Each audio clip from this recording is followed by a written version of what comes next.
और अचानक अजान होना शुरू हो गई और मेरी कैफियत ऐसी थी कि वाह ये बहुत ताकतवर है, ये हैरत अंगेज है, मुझे ये बेहद पसंद आई। लेकिन मैंने सोचा ये मजहब मेरे लिए नहीं है तो ये उनके लिए अच्छा है। मेरा ख्याल था कि ये मजहब तो अरबों के लिए है। क्या अकीदा रखते थे? आपने इस्लाम के बारे में पहली बार कब सुना? मैंने राय की, शमानियत जैसे रूहानियत के बहुत से दीगर तरीकों को आजमाया। मैंने हर किस्म के मजहब में दिलचस्पी लेने की कोशिश की।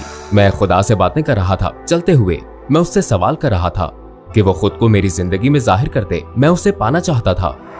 मुझे बहुत बुरा लगा क्योंकि मैं अभी 1000 किलोमीटर पैदल चला था और मेरा ख्याल था कि मैं ज्यादा पकीज़ा होता जा रहा था। बिस्मिल्लाहिर्रहमानिर्रहीम। अल्हम्दुलिल्लाह, मैंने बतौर मुसलमान दीन इस्लाम से बहुत कुछ सीखा है, लेकिन जब ये मैंने वीडियो देखी तो इन भाई से इस्लाम की जो इन्फॉर्मेशन मैंने ली, हालांकि ये नॉन मुस्लिम से मुस्लिम हुए थे, बिलीव करें, आप ये वीडियो पूरी देखें, आपका ईमान तरोताज़ा हो जाएगा, आपको बहुत मजा आएगा। तो बिना वक्त जाया किए इस वीडियो को शुरू करते हैं। अल्हम्दुलिल्लाह, मेरा ताल्लुक फ्रांस से है। मेरी उम्र 40 साल है।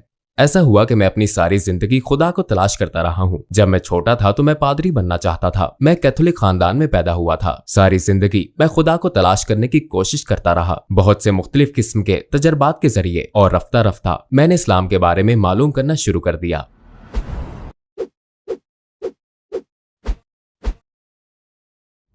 ईमान के हवाले से आपकी जिंदगी कैसी रही? आप क्या अकीदा रखते थे? मैं एक ईसाई था। जब मैं 2 साल का था तो मेरी फैमिली ने मुझे बपतिस्मा दिया और फिर एक वक्त आया जब मैंने सोचा कि मुझे मॉन्क बनना चाहिए क्योंकि मुझे ये मजहब पसंद है। मेरा ख्याल है कि इस बात ने बावजूद बच्चा होने के मुझे एक शऊर दिया, लेकिन फिर मेरे खानदान ने इसे आगे बढ़ाने के लिए ज्यादा हौसला अफजाई नहीं की। उन्होंने मुझे बुतमत बनने के लिए ज्यादा हौसला अफजाई दी, एक बुतमत की तरह। तो मैंने मेडिटेशन शुरू कर दिया और इसने वाकई मुझे आरामदेह और पुरसुकून होने और इस तरह की चीजों में मदद दी। और फिर मैंने रूहानियत के और बहुत से तरीके आजमाए, जैसे राइकी जो शिफा की किस्म है, या शमानियत। मैंने हर किस्म के सब में दिलचस्पी ली। किस चीज ने आपको अपने अकायद के बारे में सवाल करने पर मजबूर किया? क्या ये एक वाकया या ख्याल था, और ये कब पेश आया? तो एक वक्त था, मैं फिलिपाइन में कुछ सालों तक एक गुलकार के तौर पर रहा। ये मेरा ख्वाब था और मुझे खूब याद है। मैं हांगकांग में था। मैंने अब एक प्रोग्राम खत्म किया था, एक फेस्टिवल में कॉन्सर्ट था और मैंने अपने पसंदीदा गुलकार के सामने परफॉर्म किया। मैंने उनसे मुलाकात की और वो मेरे कॉन्सर्ट में आए तो मैंने खुद को बहुत आजिज महसूस किया और मैं सोच रहा था कि मेरी जिंदगी में कोई चीज तो ऐसी है जो ठीक नहीं है। मुझे पता नहीं था कि वो क्या है, लेकिन मैंने सोचा मैं हक पर नहीं हूँ। अचानक मुझे एहसास हुआ मेरे पास एक अच्छी जिंदगी और सब कुछ है, लेकिन मेरी जिंदगी में एक चीज की कमी है। मैं जानता हूँ कि मैं अपनी जिंदगी को सही तरीके से नहीं गुजार रहा। मैं ये नहीं कह पाया कि वो क्या है।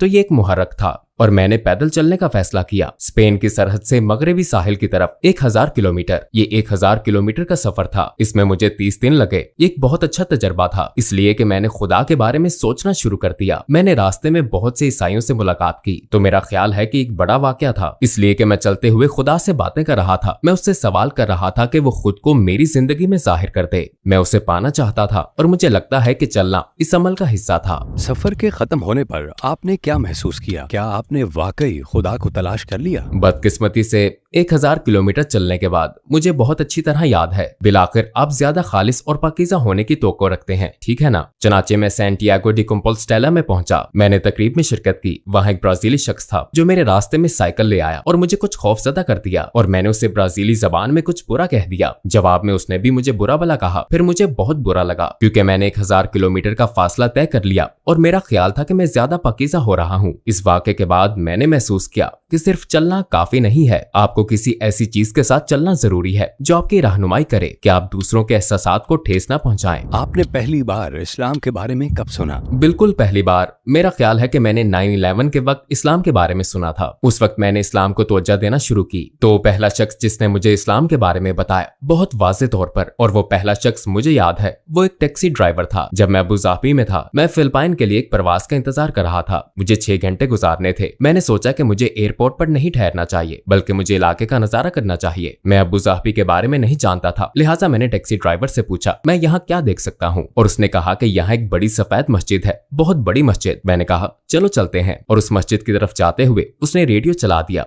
और वहाँ जो गाना चल रहा था वो मुझे बहुत पसंद आया और वो मौसीकी वाकई मेरे कानों को बहुत अच्छी लगी। मैंने कहा, ये कौन सी मौसीकी है, ये मेरे दिल से बात कर रही है। मैंने उससे ये कहा और उसने गाड़ी रोक दी और कहने लगा, भाई ये मौसीकी नहीं है, ये कुरान है। और उसने मुझे इस्लाम के बारे में तबलीग करना शुरू कर दी। उसने कहा, मुझे पूरी उम्मीद है कि आप मुसलमान हो जाएंगे, आप भी और आपका खानदान भी, और अपने आप को जहन्नुम की आग से बचा लेंगे। मैंने उससे कहा, एक मिनट रुको, कोई जहन्नुम में नहीं जाएगा, ये क्या है। और ये सफर का आगाज था जब मेरी जिंदगी में पहली बार एक मुसलमान ने मुझे बहुत अच्छे तरीके से मुतासिर किया। वो क्या चीज थी जिसने आपको इतना मुतासर किया कि आप मुसलमान हो गए? मेरा ख्याल है मुझे इस्लाम कबूल करने से पहले जिस चीज ने सबसे ज्यादा मुतासिर किया वो दुनिया के साउथ हिस्से में रहना है, क्योंकि मैं नॉर्थ हिस्से से हूँ, मैं फ्रांस से हूँ, मेरा डीएनए, मेरी नस्ल नॉर्थ से है। लेकिन अगर आप नक्शा देखें और इसे दो हिस्सों में तकसीम करें तो दुनिया के 90% मुसलमान साउथ में आबाद हैं। इसमें Africa, middle east, south east Asia, India, Pakistan, ये सब साउथ में है। चनाचे अपने काम के सिलसिले में मैं इन तमाम ममालिक में सफर करता रहा हूँ। मैंने इन तमाम ममालिक का सफर किया है तो मैं दुनिया के सेंटर में था और बहुत से ममालिक जिनका मैंने विजिट किया उनमें अजान होती थी और अजान हमेशा मुझे मुतासिर करती थी। मिसाल के तौर पर मुझे याद है कि तंजानिया में एक दिन मैं कुछ अफ्रीकी दोस्तों के साथ फुटबॉल खेल रहा था कि अचानक अजान होना शुरू हो गई और मेरी कैफियत ऐसी थी कि वाह, ये बहुत ताकतवर है, ये हैरत अंगेज है, मुझे ये बहुत पसंद आई। इसके बाद मैं साइप्रस गया, वहीं अजान निकोसिया में भी हो रही थी और इसका मुझ पर ऐसा असर हुआ कि जैसे मैं खींचा चला जा रहा हूँ। लेकिन मैंने सोचा ये मजहब मेरे लिए नहीं है तो ये उनके लिए ही अच्छा है। मेरा ख्याल था कि ये मजहब तो अरबों के लिए है। आप कैसे कायल हुए कि इस्लाम 100% सच्चा है? मुझे इस्लाम के 100% सच्चा होने का यकीन दो वजह से है। उनमें से एक तो हकीकत है क्योंकि कुरान अल्लाह का कलाम है और मुझे ये महसूस हुआ, हालांकि मुझे इसका बिल्कुल इल्म नहीं था। दरअसल बहुत सी चीजें जो कुरान में बयान की गई हैं वो अभी या चंद दहाइयों पहले ही दरियाफ्त हुई हैं। मुझे यकीन नहीं आया कि मैं असल में कुरान ने मुझ पर अपने आप को साबित किया कि ये सिर्फ अल्लाह का ही कलाम हो सकता है, ये सिर्फ खुदा की तरफ से ही आ सकता है, ना कि हजरत मोहम्मद सल्लल्लाहु अलैहि वसल्लम की तरफ से। लेकिन दूसरी वजह तजर्बा है। मैंने बहुत सी हैरत अंगेज चीजों का तजर्बा किया है, उनमें से एक मैं आपके साथ शेयर करता हूँ। तो मैं खुदा की तलाश में था और खुदा से दुआ कर रहा था और मैं उस वक्त तक बतौर एक ईसाई दुआ कर रहा था। यूट्यूब पर कुछ अल्फाज थे कुरान करीम की एक आयत के जिसमें बारिश के बारे में बयान किया गया है और जबकि मैं अभी इस आयत को पढ़ ही रहा था कि मेरी खिड़की के सामने बारिश बरसना शुरू हो गई। 10 सेकंड के लिए वाकई बिल्कुल इसी तरह, सिर्फ मेरी खिड़की के सामने, बाकी हर तरफ नहीं थी। मैं 30वीं मंजिल पर रहता था। जब मैंने इस आयत का ये असर देखा तो मैं समझ गया कि अल्लाह ताला ने मुझे मेरे सवाल का जवाब दे दिया है और मैं रोने लगा। मेरी हालत ये थी कि मैं खुद को बहुत खुशकिस्मत महसूस कर रहा था कि अल्लाह सुब्हानो ताला ने मुझे ये दिखाने का फैसला किया, ये लो आप जॉब चाहते हो, आप बारिश चाहते हो, ये लो आप धूप चाहते हो, ये लो। तो आपने इस बारिश वाले वाक़े के फौरी बाद कलमा शहादत पढ़ लिया। मैं कहूंगा कि मेरी हतमी तब्दीली का वक्त वो अमेरिकी आलिम यूसुफ एस्टेस की तकरीर थी जिनके साथ मिलने और काम करने का मुझे मौका मिला, जबकि उन्होंने एक स्याफाम भाई को ये बात समझाई थी कि कुरान और बाइबल में क्या फर्क है और वो ये क्यों कहते हैं कि कुरान मजीद अल्लाह का कलाम है, बाइबल नहीं। उन्होंने इसे इतने खूबसूरत तरीके से बयान किया कि 30 मिनट के बाद मैंने कलमा शहादत पढ़ लिया। तो कलमा शहादत पढ़ते वक्त आपने कैसा महसूस किया? जब मैंने कलमा शहादत पढ़ा मुझे यूं महसूस हुआ जैसे $1 बिलियन। मुझे ऐसा लगा जैसे कोई मेरे पास आता है और कहता है, देखो आप मुसलमान हो गए हो, ठीक, जी हाँ, मैं आपके बैंक अकाउंट में $1 बिलियन डाल दूंगा, लेकिन आपको सबके सामने ये कहना पड़ेगा कि आप मुसलमान नहीं हैं। मैं लोगों को बताऊंगा, माजरत, मैं ये नहीं कर सकता, मुझे $1 बिलियन की जरूरत नहीं है, मैं इस वक्त इससे ज्यादा अमीर हो गया हूँ। सच्चाई बहुत कीमती है।